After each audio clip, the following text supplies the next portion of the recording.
If Tom were a consequentialist, he would be obligated to donate as much money as possible to help the poor in order to maximize total utility. Since Tom gave away most of his money, he himself could only live in poverty. This example has been used by many scholars to criticize consequentialism for placing excessive demands on individuals. In fact, this criticism is flawed because the critics fundamentally misunderstand the meaning of maximizing total utility. Maximizing total utility means Tom's donations are conditional. They must increase total utility. Otherwise, he has no obligation to donate. But do his donations actually increase total utility? Let's analyze this. Suppose someone becomes poor due to laziness. Is Tom obligated to help this person? Nope, because if Tom donates, his reduced wealth equals the poor person's increased wealth. Society's total wealth remains unchanged. Some might counter that wealth and utility differ, arguing that since the poor person's marginal utility exceeds Tom's donation would increase total utility. This objection is flawed because it considers only the poor person's utility while ignoring other sources of utility.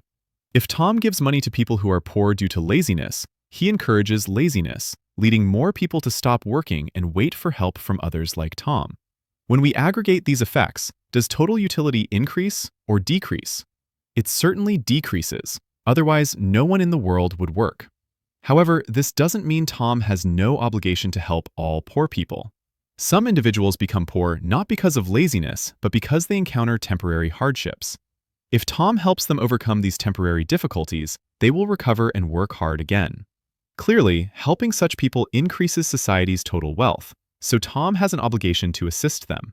Furthermore, because Tom's assistance in such cases is short-term, and many recipients will repay him in the future, the so-called problem of excessive demands does not arise.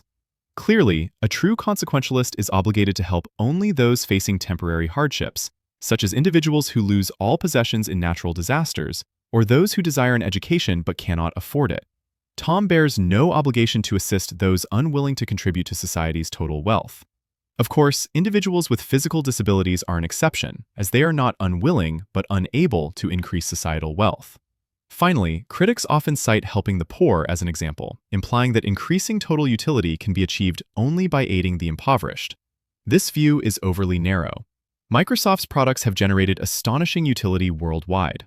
If time could be rewound to the day Bill Gates founded Microsoft, how many people globally would demand he abandon the venture and donate all his resources to help the poor? Clearly, to maximize total utility, we should invest more capital in technology companies rather than direct aid to the impoverished. There may be future inventions that generate astonishing utility for humanity.